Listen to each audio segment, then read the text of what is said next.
Welcome to Entre-Preneur. Breaking bread over business.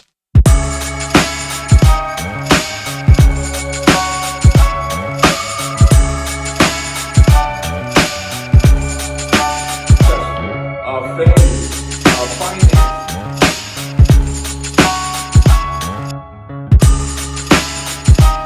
Breaking bread over business.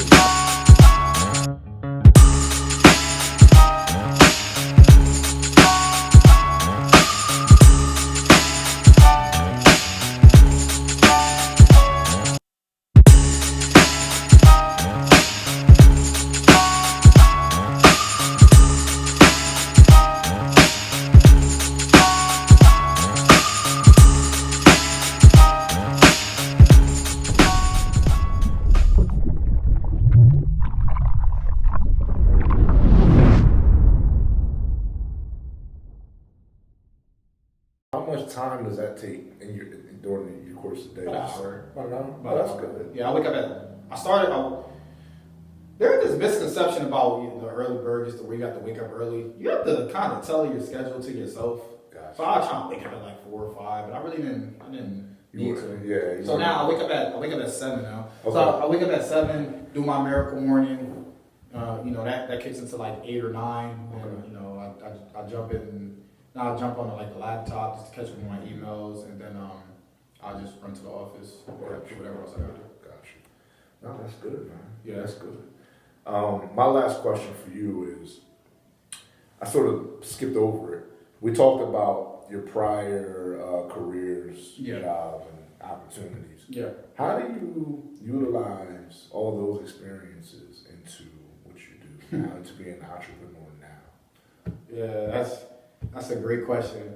Everything that I have learned in boxing and in the military and even at Ross, because that's where I learned customer service. Okay. All of that stuff has stuck with me to this day. Mm-hmm. Like, since I was 15, I knew I wanted to, be in the military, and I knew I wanted to box. So, discipline. I went to a military school, Valley Forge Military College, and that's where I learned probably like some of the greatest lessons of my life. So it's like you learn how to discipline yourself, you learn how to control your mind, you know how to control your emotions. You learn like the importance of camaraderie. You just the stuff that I've learned there is probably, and people don't realize it. It's like millions of dollars of worth of information. So I guess because in the military it's just a little more, like if you mess up, and not, and God, I've never been deployed or anything like that. I was in the National Guard, but I still was able to like pick up these lessons. But there's a little more at risk, like if you mess up. Yeah, exactly. So it teaches you how to think really fast. Like being able to think fast on your feet is so important in this, like in life, in business, because something can happen like this. And it's like you have to respond, really quick, and that's probably one of the greatest lessons I learned, how to think really fast. Okay. And how about like boxing or like the Ross experience? Yeah, Raw. I didn't realize how much it helped me until around like a couple of years ago. Yeah. But my boss, right? So I was like, so I was in the National Guard, so I was a lieutenant, and so I had this mindset where I just always had to be the tough guy because. Well, like I always wanted to be like the toughest person. I'm like, I'll fight anybody. I want to be the fastest runner. I had like the highest PT score. So I had like this like kind of macho type, like alpha male type of personality. Yeah. And I when I was in college and I was like working at Ross. So I came in there and I was assistant manager, and the way I treated the employees was so wrong, and none of them would listen to me. Yeah. But in the military, see, I could like. I could tell somebody, all right, I'm gonna take my rank off. We can fight. We can go fight somewhere, or I can like curse them out. Or you can't do that at Ross. At Ross, I tried that, and the girl, she like basically said, "Go f off." Yeah. And I got yeah. And I was losing it. I'm like, wait. I was like, I had no power. I was like, man, and it's a girl. So I'm like, darn. Yeah. And my boss had me to the side. She's like, listen, this is a completely different style of leadership. Yeah. Like the way you get people to follow you is by building relationships with them and showing them respect. The networking part. Yeah. Okay. And I started to shift my mindset altogether. Okay. Yeah, and so I started being more like, kind of like a happy guy, more positive, not trying to act like a tough guy and stuff. Yeah. And when I tell you, I had everything shifted in my life. Like so much more stuff started coming to me, and just it worked out way better. Wow. Yeah. Wow. And boxing.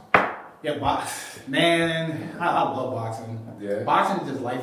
It's the person trains the hardest, just wins. My boxing coach, he was actually a state trooper. Okay. Yeah, but I don't know, like a lot of the lessons he taught me were great. I mean, it taught me resilience. It taught me how to work harder than the next person. Gotcha.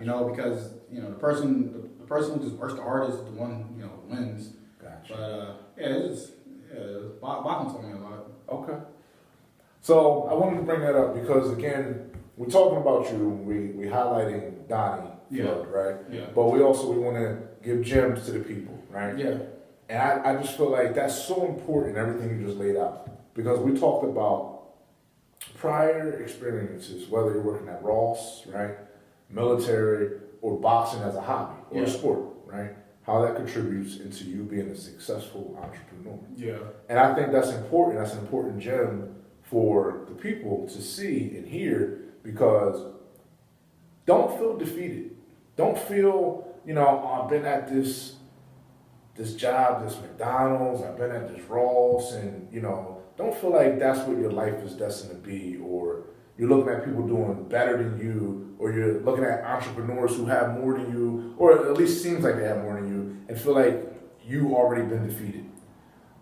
Understand and realize you are meant to be more than what you are, right? Absolutely. Would you agree? Absolutely. Yeah. Your journey is just completely different. Exactly. And you got to take those experiences either that you feel stuck in or currently in and understand, like, this is just a season, right? This is a season for me to learn and take in all that I can to become more of what I'm supposed to be. Yeah. Right?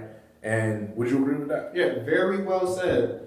Yeah, it is a season. And just like the seasons, it passes. After winter comes spring, right? Spring. So I look at it like this, and I actually wrote this down. I know when something bad happens, something good's gonna happen. And by me knowing something good's about to happen, it actually helps me out through the bad times. Yeah. Because I know, however bad that situation is, it's like, darn, that must mean something great is about to happen. And every single successful person has had their ups and downs. I don't care who it is part of this human experience. Yeah. You can look up any successful person you want, actually listen to them talk, the honest ones, listen to them speak, and you will see all of the crazy failures that they have had. Yeah. It's part of it. If you don't fail, if you're not failing, that means you're not even trying, Yeah. And one of the quotes I love is, you miss 100% of the shots you don't take. Imagine if you don't even try. If you don't even take the shot, you're not even trying. Yeah. You're guaranteeing that you're gonna fail. Yeah. If I don't know how to shoot a basketball, I can shoot. I'm just gonna make up the numbers. Like, I'm gonna shoot 1,000 times until I make the hoop. Some people, it may take 100 shots, 10. But some people take 1,000. But you know what? Wherever you're at, I feel like even if it takes you those 1,000 shots, still do it, because it's gonna be worth it. Yeah. And you're gonna have a way better story than the other people who may have had like extra training or extra whatever. That's on point, man. I was smiling as you said that, because I have the same mindset, different vision. I'm a visionary person, right? Yeah. I appreciate failing. Mm-hmm. I look at failure as a bad storm, right? A rainstorm, right?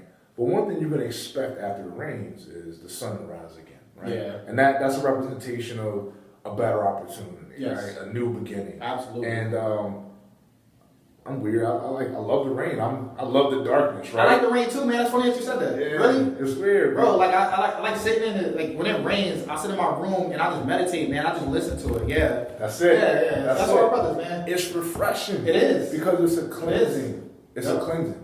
And beyond faith or whatever you believe in, it's a cleansing. Like, you know what I mean? Like, water is refreshing, right? So I appreciate rain. I appreciate the storm. I appreciate the failures. I appreciate the depression sometimes, because it's like, it drives me to, one, be like, how do you say?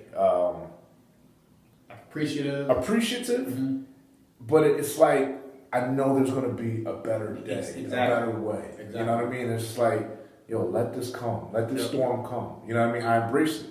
I wait for it sometimes, because it's like, I go into opportunities with the expectancy of failure. Yeah.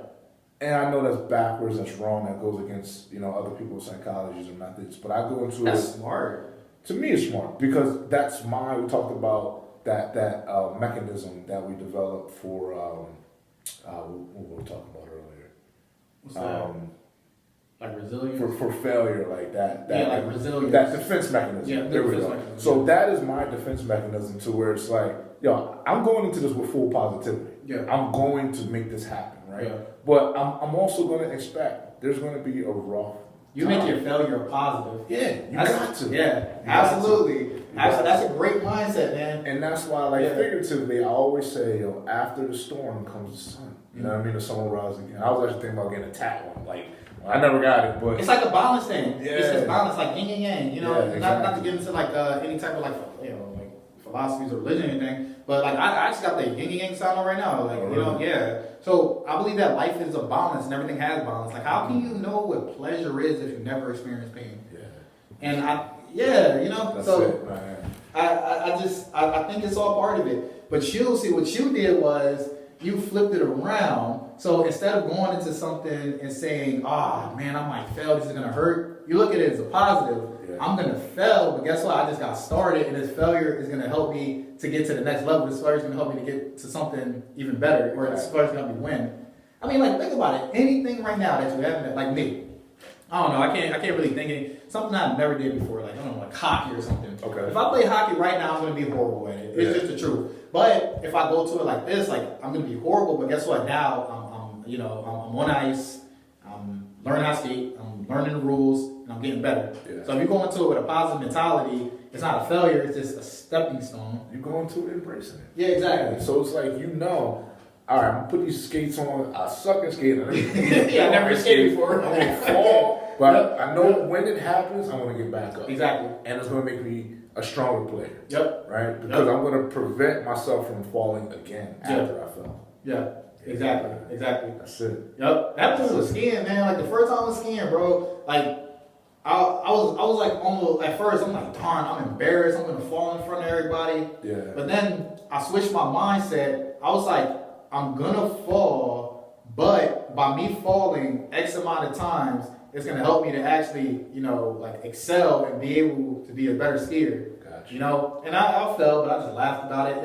Something like you're saying, I just made it into a positive experience, and it made it way easier. Okay. I think that's a good gem right there. Yes, that's a great mind shift. Turn the failures into a positive. Like, failure should not have a negative connotation behind it. It shouldn't. It should. It's a great thing. It can. It can. Especially if you're going to be entrepreneurial. Exactly. You're going to keep going. Yeah, you're going to fail. You got to keep going. You can't let it break you down to the point where you stop completely. Yep. Keep going. Even if you got to change the method, you know what I mean? Just keep going in what you're doing or trying to do. Yep. And that's so important. Exactly. That's so important. Donnie, how can these people find you, man? If they want to realtor, where are they going to find you? Man, look, I'm on Facebook, Donni Fludd, Instagram, Donni_Fludd, or you can call me. My cell's 215-526-1979. You can shoot me a text if that's fine. I mean, if that's better for you. Or give me a call. But, like, if you're looking to sell a house, give me a call. I can give you a market update, whatever you need as far as real estate. I mean, if you're looking to buy a house, I can link you up with a lender, try to get you the best rates, and, go from there. Yeah. I gotta put you on the spot. What's up? I gotta put you on the spot. What's up? Would you be willing to help our youth and/or our unexperienced brothers and sisters in building their futures up? Man, absolutely. Okay. Absolutely. All right. Well, that's something we're gonna talk about later, man. Let's go. We're gonna build from there. All right, Donnie. We appreciate you. Appreciate you too, Thank man. you for your time. This is actually our first episode. Yeah, it is. This is a great episode. It was a good episode. You're doing a great thing. You're doing great things. Thank you, man. Hopefully, you guys appreciate it. You know, get a feel for who Donni, man. Check his social media out. Talk to him. He put his number out there. He's crazy, but give him a call if you need to, and just build with him, man. He's a good brother doing things in the city of Philadelphia, right? And we're gonna keep moving forward. All right. So thank you for joining us, and we'll see you soon. All right. Thank you. All right. All right.